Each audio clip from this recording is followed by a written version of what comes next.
to Palm Springs, the Indian Wells tennis venue. When I first started going, I had a hard time figuring out what tickets to get, and I thought I would do a video since I haven't found one that at least gives you a start. Hopefully this helps out. This is the Indian Wells venue, Stadium 2 and Stadium 1. Stadium 1 is what I'm going to go over as far as seats go. This is an overview of Stadium 1. I thought the first thing I should quickly go over is the sun during the day tournaments. All the lower three-quarter of the center court of this stadium during the day will have sun. It's warm, it's sunny, and it has the least breeze in the stadium. If you want your best chance at shaded spots, you're going to want to be in the upper 4 rows of the lower section of the tournament or of the stadium. If you want to be guaranteed shade the whole day, you have to have a skybox. If you want a little bit more of a breeze, you can be up in the sections that are the nosebleeders. They tend to be obviously further away than the lower section. They're more affordable and they have a little bit more of a breeze. If you don't mind being far away in the sun, then these are good seats for you.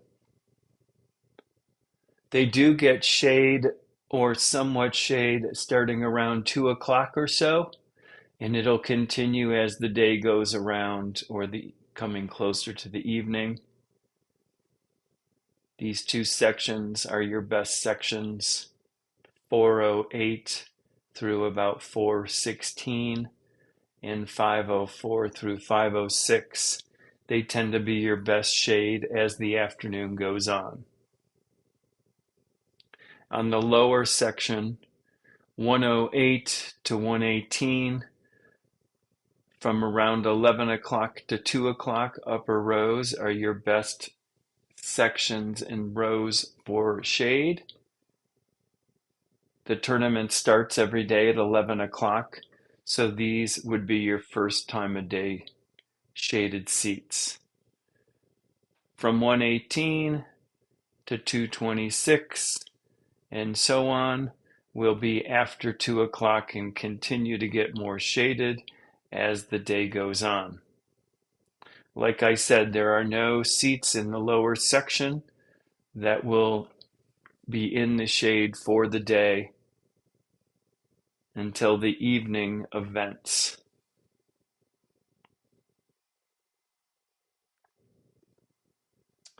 This is a view of the old stadium. However, it's relatively the same, but what it does is it gives you a good angle of the stadium and the different levels in their angles. As you can see, it's not a steep stadium. It's a rolling stadium. All these seats are great. Every seat in the lower section is a great seat. There are some seats that offer a better view than other seats. There are some seats that offer a view that you're looking for better than others, but they're all great seats. They feel close to the court. Even the nosebleeds are closer to the court than you would find in most stadiums. For the second largest stadium in the world, they've done a terrific job at making you feel as though you're part of the matches.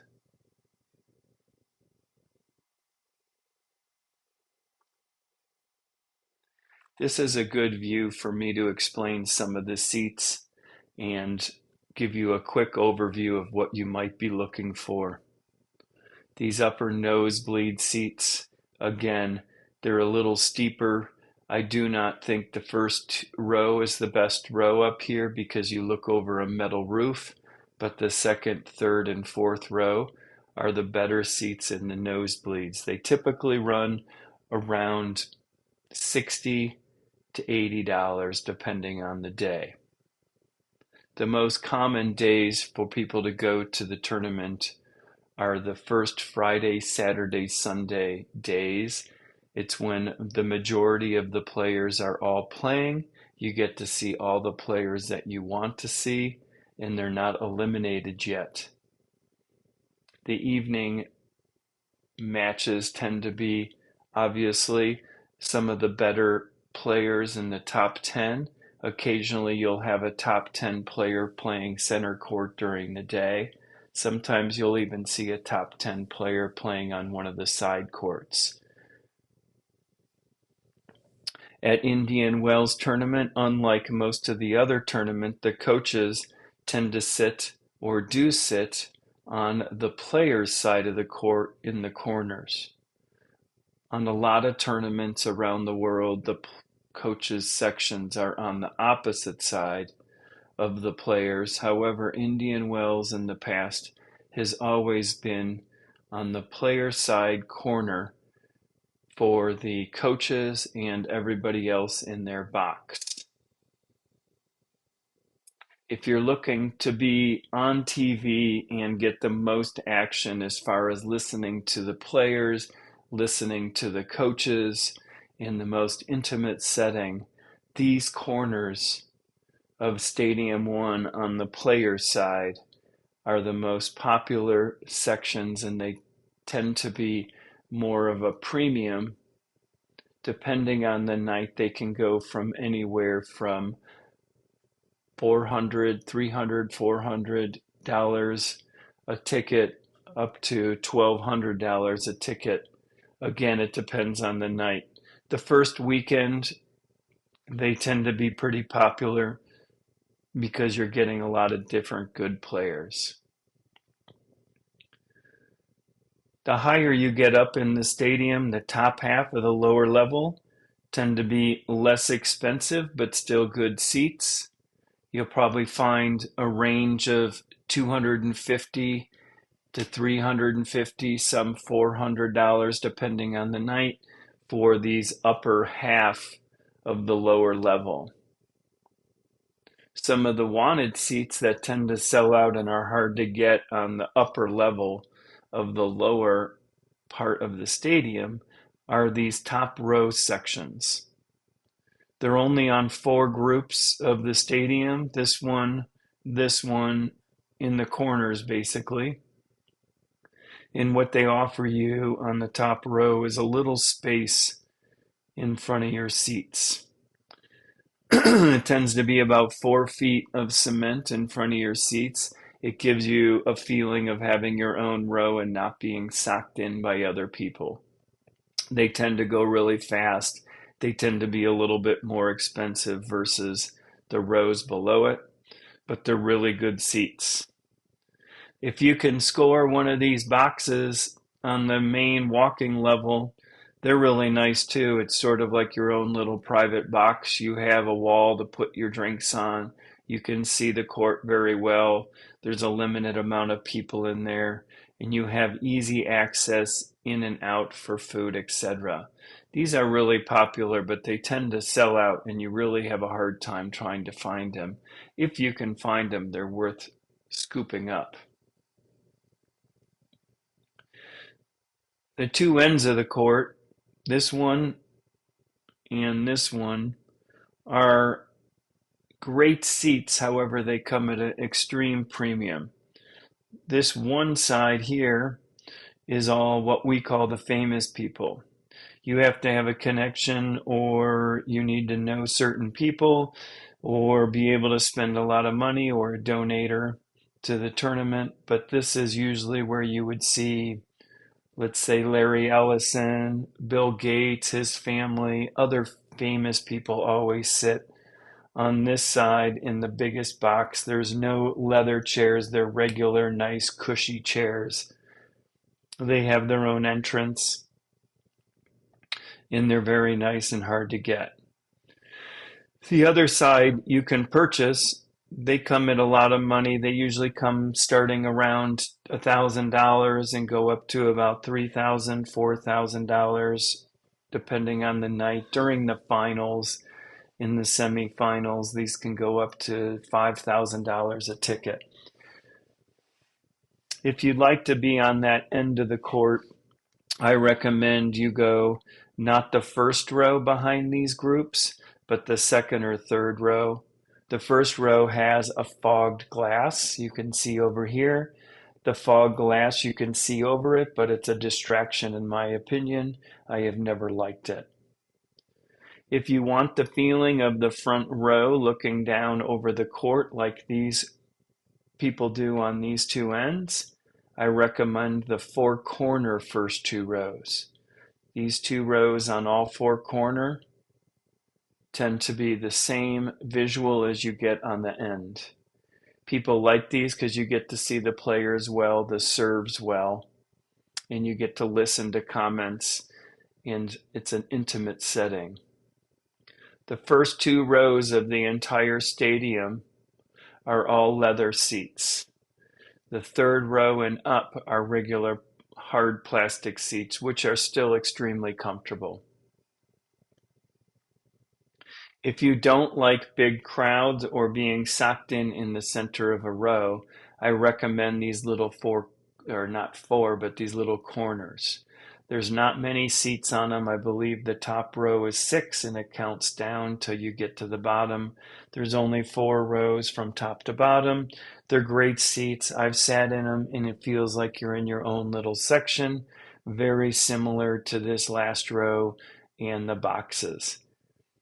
But if you don't like being put in the middle of a row or in the big group of people, those are good options. These corner seats in the triangle tend to be pretty good seats. And again, if you don't like being packed in, the lower corners of it tend to be really nice and affordable. The seats in this top corner, or top section of the lower corner, like I said, usually start around $250 and go to $400 a ticket. If you occasionally can score one on these lower sections for around $250 to $350, those are a good price for those tickets. If you want to be close to the players and see what's going on and listen, more importantly, as to what's going on, you're going to want to be on the players' side. Being in the center row, you are not obstructed by the chair. You do get to see on these two side rows the ball going over the net versus the end rows where you can't see if the ball just dribbles over the net. You do have to move your head back and forth, but it is not neck breaking, if that makes sense.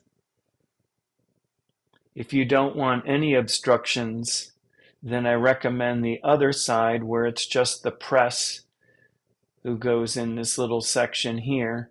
But this is an unobstructed view of the court. You get to see both sides going over the net. The players come to their boxes with their towels here. These little corners are the most wanted seats and the best seats if you're looking for getting really intimate and hearing what's going on the court, players, coaches, etc. These typically go on this lower half, usually start around $450 and go up to, I would say, $1,250 a ticket depending on the night.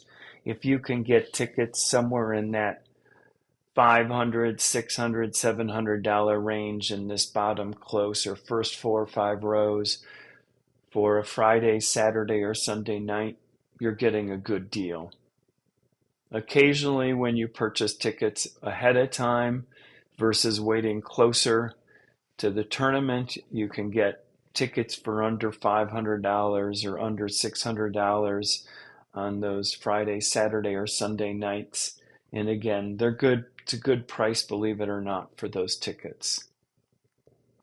Overall, that's a general of the tickets and the costs and the court layout.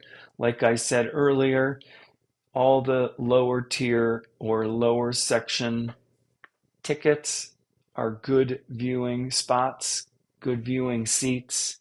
You do have the least amount of breeze during the daytime. It's fine at nighttime no matter where you are. It tends to be cool. If you like to be more on TV, these small corners on both of the players' sides tend to be the most popular because the coaches are there. The two ends get on TV a lot during the serves. If you want to listen to the players more and have the action be there in your right in your face, these little corner seats are great. Again, all the little triangle corners and the first 4 or 5 rows on each side, you really get to be part of the match. Do expect to pay a premium, but it's worth doing for 1 or 2 evenings or day sessions at the tournament when you're there, and spend a little less and get the higher up seats. And definitely go try out the nosebleeders just to see what they're like. Hopefully this helps you out and gives you a good start as to start looking for tickets. I recommend buying them from the BNP site. I've seen people come in with last minute tickets from SeatGeek or those other companies that are second ticket buyers, and their seats were not legit. The BNP people always have their tickets first and they're the legit seats. After sites such as SeatGeek, etc., you don't know if they're legit immediately or not. So I always recommend, even if you have to pay a little more money going to the BNP site, they're a little more guaranteed. Hopefully this helps you out. It helped me out when somebody gave me this information. I didn't find any YouTube video. I'm by far not a professional, but again, hopefully this helps out and gets you started to purchasing tickets. I will try to do one on Stadium 2 next. Have fun.